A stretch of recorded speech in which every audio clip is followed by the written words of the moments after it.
Hello बच्चों, कैसे हो? मज़े में? मैं सीबी सत्यम कॉन्सेप्ट क्लासेस पूर्णिया से सत्यम सर। आज हम लोग 1 दिसंबर को स्टार्ट करने जा रहे हैं एमीन चैप्टर, जो कि 12th पूरे फुल केमिस्ट्री सिलेबस का लास्ट चैप्टर है। इससे पहले सारा चीज़ हम लोग बहुत अच्छे से डिटेल में पढ़ चुके हैं और आपको इस सिलेबस ये चैप्टर खत्म होने के जस्ट बाद हम लोग जो प्रीवियस ईयर के क्वेश्चन हैं उनका रिवीजन भी स्टार्ट करेंगे। तो एमीन चैप्टर को हम लोग यहाँ से आज शुरू करते हैं और समझते हैं क्या है एमीन। ठीक है, सबसे पहले तो एमीन की संरचनात्मक सूत्र क्या होता है। एमीन की जो स्ट्रक्चर है या संरचनात्मक सूत्र जिसको बोलते हैं वो होता है RnH2। ठीक है, R यहाँ क्या होता है आपको पता है। R है यहाँ अल्काइल ग्रुप और NH2 आता है अमोनिया से, इसी के लिए हम लोग इसको एमीन बोलते हैं। ठीक है, तो ये पूरा ग्रुप मिला के बनता है अल्काइल एमीन। ठीक, अब ये जो स्ट्रक्चर है आपका RnH2, इसका अगर कोई और भी मैं सूत्र लिख देता हूँ CnH2n+1 NH2। अब ये बनता कैसे है?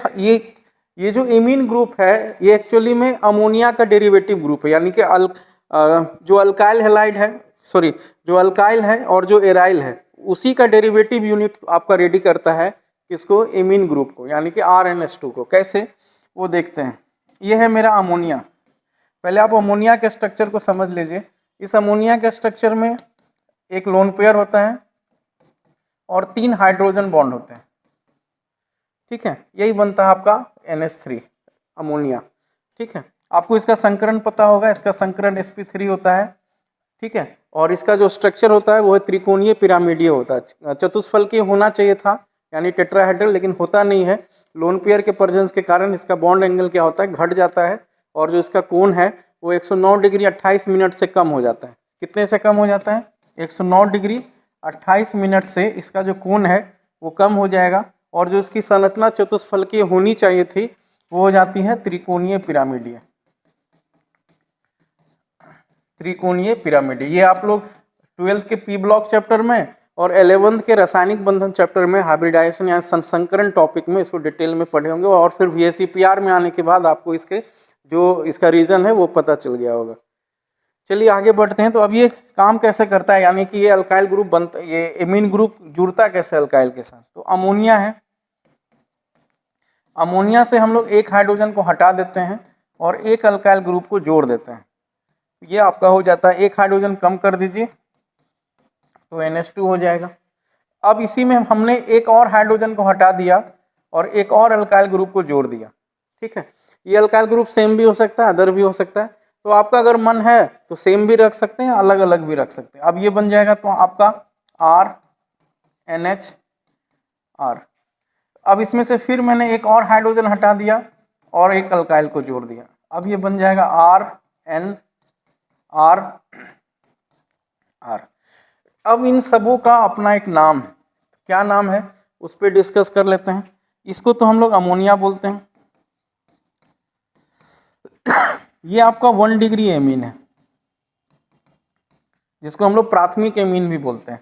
यहाँ 2 R जुड़ा हुआ है इसलिए इसको हम लोग 2nd डिग्री एमीन बोलते हैं।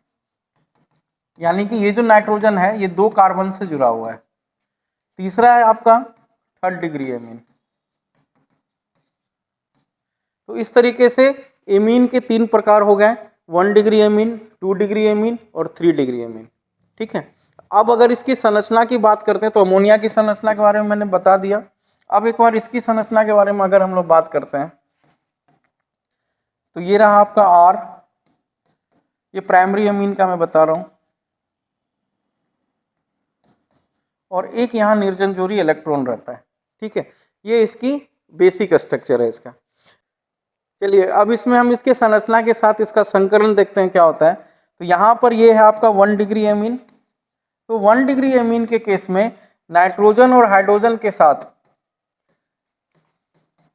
sp3 और S से जुड़ा होगा, और जबकि नाइट्रोजन और जो कार्बन है ये यहाँ R है, यानी कि यहाँ कार्बन उपस्थित होगा। तो यहाँ जो N और C है ये यहाँ पे sp3 और sp3 संकरण के साथ जुड़ा होगा। अगर हम यहीं पे अगर हम लोग द्वितीयक अगर बात करें, द्वितीयक एमीन की, तो R,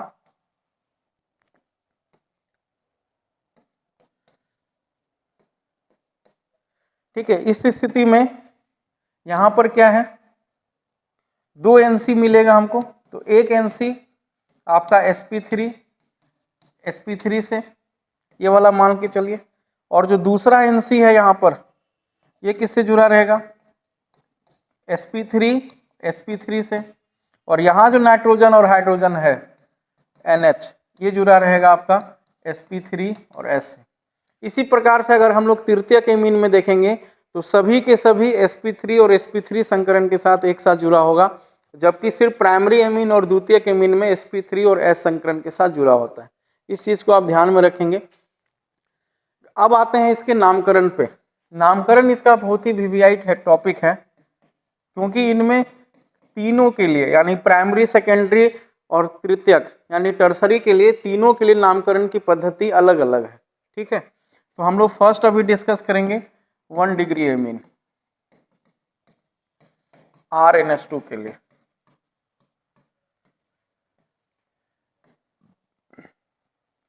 अगर इसमें IUPAC की बात करें तो इसका होता है एल्केनामाइन। इसी को अगर हम लोग ओपन करके लिखेंगे तो लिख सकते हैं एल्केन प्लस एमीन, ठीक है, सिंपल है। इसका कॉमन नेम होगा अल्काइल एमीन, ठीक है। एग्जाम्पल ले लेते हैं, जैसे एग्जाम्पल लेते हैं CH3NH2, स्ट्रक्चर क्या है RNH2, तो यानी ये रहा मेरा NH2, और उससे पहले जो भी है वो हो गया R, तो मेरा स्ट्रक्चर आ गया RNH2 यानी प्राथमिक का। इसमें नामकरण कैसे करेंगे, तो IUPAC के लिए एक कार्बन है, तो एक कार्बन का एल्केन क्या होगा, मीथेन, उसमें जोड़ देंगे एमीन, तो हो जाएगा मिथेनामाइन। उसी तरह से अगर हम लोग इसका कॉमन नेम लिखेंगे तो कॉमन नेम क्या होता है, अल्काइल एमीन। तो अल्काइल कौन है इसमें, CH3 अल्काइल का क्या नाम होता है, मिथाइल एमीन। इजी है। इसी तरह से अगर आप CH3 CH2 NH2 क्या नाम होगा, जल्दी बताइए। तो अगर इसका नाम हम लोग लिखते हैं तो IUPAC में इसका नाम क्या हो जाएगा, एल्केनामाइन। इसमें कितना कार्बन है, 2 कार्बन का एल्केन क्या होता है, इथेनामाइन। अगर यहीं पे अगर हम लोग कॉमन नेम की बात करें तो कॉमन नेम क्या हो जाएगा इसका, ये रहा NH2, उससे पहले जितना है सब ये हो जाएगा R। तो अल्काइल कौन सा है, इथाइल एमीन, ठीक है। तो इस तरीके से हम लोग इसका नामकरण कर देते हैं। ये है आपका प्राथमिक का, ठीक है। अब द्वितीयक एमीन का देखते हैं कैसे होता है।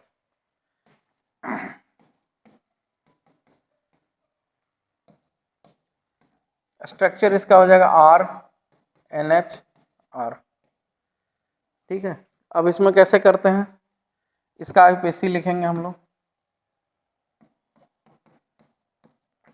इसमें थोड़ा सा ध्यान देना है क्योंकि इसमें 2 अल्काइल ग्रुप है, तो इसका नाम होता है N अल्काइल एल्केनामाइन। अब सवाल ये उठता है कि इन दोनों में से कौन सा R एल्केन बनेगा और कौन सा R अल्काइल बनेगा। तो जिसमें कार्बन की संख्या अधिक होगी, जिस अल्काइल ग्रुप में कार्बन की संख्या अधिक होगी वो आपका अल्काइल एल्केनामाइन बनेगा यानी एल्केन बनेगा, और जिसमें कम होगी, जिसमें कम कार्बन होगा वो आपका अल्काइल बन जाएगा, ठीक है। ये यहाँ पे थोड़ा ध्यान रखना। और दूसरा है इसका कॉमन नेम, ठीक है। कॉमन नेम होता है इसका अल्काइल एमीन, ठीक है। अगर दोनों R आपका इक्वल नहीं है तो, अगर दोनों R इक्वल है तो नाम होगा डाई अल्काइल एमीन, अगर दोनों आर इक्वल है, यहाँ आर इक्वल का मतलब अगर अभी एग्जाम्पल से समझते हैं। जैसे इसका एग्जाम्पल लेते हैं, ये बोर्ड एग्जाम में बहुत बार इससे क्वेश्चन आया है, तो इसलिए इसको ध्यान से देखिएगा।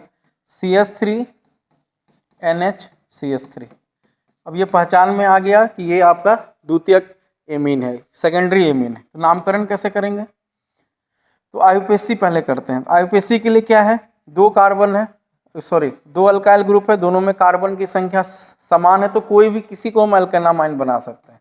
तो N मिथाइल मिथेनामाइन, ठीक है। अब अगर हम इसी का कॉमन नेम लिखते हैं तो 2 अल्काइल है, दोनों अल्काइल सेम है, यानी कि ये भी R है और ये भी R, दोनों R क्या है आपस में इक्वल है। तो हम लोग यहाँ पे इसको लिख देंगे डाई अल्काइल, यानी डाई मिथाइल एमीन, ठीक है। यहाँ तक कोई दिक्कत? आप एक एग्जांपल लेते हैं जिसमें दोनों डिफरेंट है, ठीक है। जैसे CH3NH2C2H5, ठीक है। अब यहाँ पे कैसे नामकरण होगा? अब ये जो दोनों अल्काइल है, ये भी R है और ये भी R है, इन दोनों R में इसका कार्बन की संख्या इसमें ज़्यादा है, इस कारण से ये आपका एल्केनामाइन में चला जाएगा और ये अल्काइल में। तो नाम हो जाएगा N मिथाइल इथेनामाइन।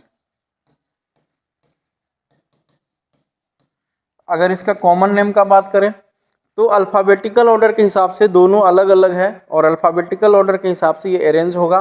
तो ई पहले आएगा इथाइल और ये है मिथाइल, एम बाद में आएगा। इथाइल को पहले लिखेंगे, इथाइल मिथाइल एमीन, ये आपका रहा द्वितीयक, ठीक है। अब तृतीयक एमीन देखते हैं।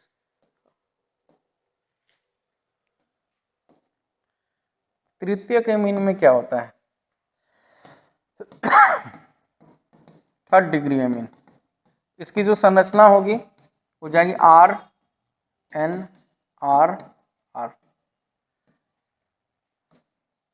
अब इसका आईयूपीएसी लिखते हैं, कैसे लिखेंगे? क्योंकि अब तो इसमें 3 R है, तो इसमें N अल्काइल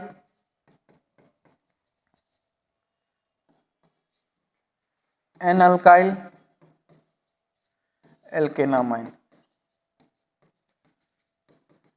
आप बहुत सारे बुकों में देखेंगे कि N अल्काइल एमीन भी लिखा रहता है, लेकिन ये एक स्टैंडर्ड फॉर्म है।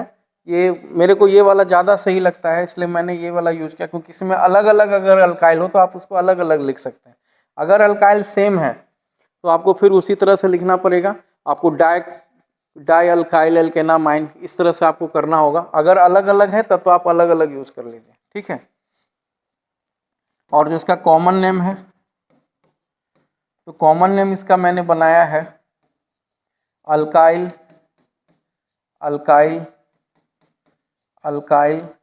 एमीन। अब बोलोगे सर आप इसमें 3 अल्काइल है तो आप ट्राई अल्काइल भी लिख सकते थे। तो अभी एग्जांपल से समझेंगे कि अल्काइल क्यों लिखा हुआ। मान लीजिए कि 2 R मेरा यहाँ पे CH3 है, तो हो जाएगा डाई अल्काइल, और तीसरा अल्काइल मेरा अलग है तो लिख देंगे जो भी अल्काइल होगा उसका नाम और एमीन। अगर तीनों अलग अलग है तो तीनों अलग अलग लिखेंगे। अगर मान लीजिए कि आपका इनमें से कोई भी 2 है तो आपको फिर वहाँ पे डाई अल्काइल लिखना पड़ेगा, ठीक है, और फिर उसको अल्फ़ाबेटिकल ऑर्डर में अरेंज करना पड़ेगा। तो एग्जाम्पल से इसको मैं 3 एग्जाम्पल देता हूँ, अलग अलग वाला भी सेम वाला भी। तो पहला है, जैसे अभी मैं सबका सेम दे देता हूँ, NCH3 तो क्या हो जाएगा इसमें?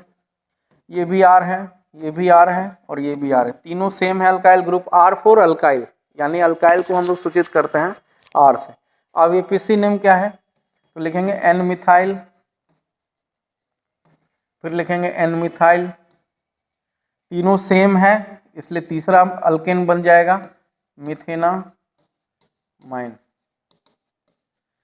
अब इसका कॉमन नेम क्या होगा? क्योंकि तीनों सेम है तो अगर हम मिथाइल एमीन लिखते हैं तो ये अच्छा नहीं लगता, इस कारण से तीनों को हम लोग क्या करते हैं एक साथ कंबाइन करके पहले लिखेंगे ट्राई एमीन एल्केनामाइन।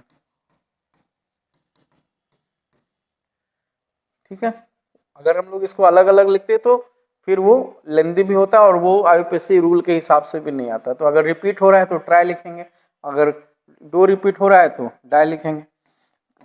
अब इसमें थोड़ा चेंजेस कर रहे हैं, जैसे CH3 है N, इसमें से मैं एक ग्रुप चेंज कर देता हूँ C2H5 और दूसरा CH3। तो अगर N अल्काइल लिख देंगे तो फिर ये वाला जो नियम है आप यूज़ नहीं कर पाओगे। ये बहुत ही सही तरीके से मैंने लिखा है, ये मेरा अच्छा यूज़ करता हूँ मैं इसको, कभी गलत भी नहीं होता। तो अब यहाँ पे N अल्काइल है, ठीक है। तो अब इसमें से एक अल्काइल जो है जिसमें कार्बन की संख्या अधिक है वो तो एल्केनामाइन बनेगा, मैंने प्राइमरी वाले में बता दिया था। तो ये एल्केनामाइन बन जाएगा, ये दोनों आपके सब्स्टिट्यूएंट हो अल्काइल ग्रुप में आ जाएंगे। तो यहाँ हम लोग लिखेंगे N, आप इसको N मिथाइल भी लिख सकते हो, लेकिन वो गलत हो जाता है और अच्छा भी नहीं लगता है। तो N डाई मिथाइल, क्योंकि दो सेम है यहाँ पे। उसके बाद इथेनामाइन, थोड़ा सा लॉजिकल है नामकरण इसका, एग्जाम में बहुत चांसेस रहते हैं पूछने का। और तीसरा और लास्ट कर लेते हैं इसमें, जिसमें मैं आपको तीनों डिफरेंट दे देता हूँ। तीसरा है C3H7। अगर इसका कॉमन नेम हम लोग लिखेंगे तो क्या लिखेंगे, दो तो सेम है और एक इथाइल है, तो इथाइल को पहले लिख देंगे, तो लिखेंगे इथाइल डाई मिथाइल। एक मिथाइल है एक इथाइल है, तो पहले उसको लिखेंगे। अब ये दोनों सेम है तो हो जाएगा डाई मिथाइल एमीन।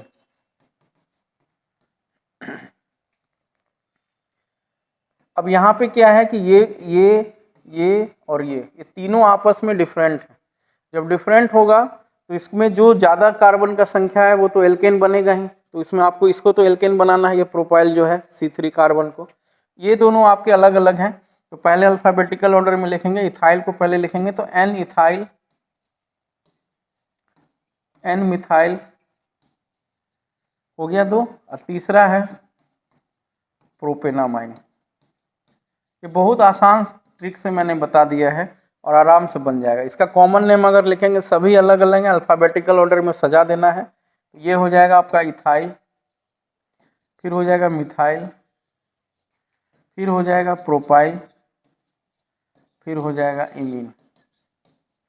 तो इस तरीके से आपका जो आईयूपीएसी है इमीन का वो आपका क्लियर हुआ। तो आईयूपीएसी इमीन का समझना बहुत ज़्यादा ज़रूरी है, क्योंकि इनको बहुत ही इम्पोर्टेंट माना गया है, बहुत सारे एग्जाम में भी इसको पूछा गया है। ठीक है, तो आईयूपीएसी इसका आप एक बार रिवीजन कर लेंगे पूरा अच्छे से, सबसे ज़्यादा क्वेश्चन इसी से रहता है। फंक्शनल ग्रुप इसका NH2 होता है, याद रखिएगा। और जो इस पर प्राइमरी पर जो संकरण है वो आपका प्राइमरी सेकेंडरी टर्सरी नाइट्रोजन पर sp3 होता है। ठीक है, तो आज बार यहाँ रहने देते हैं, कल इससे आगे क्लास में रेगुलर करेंगे। Thank you so much, all the best for board examination. धन्यवाद।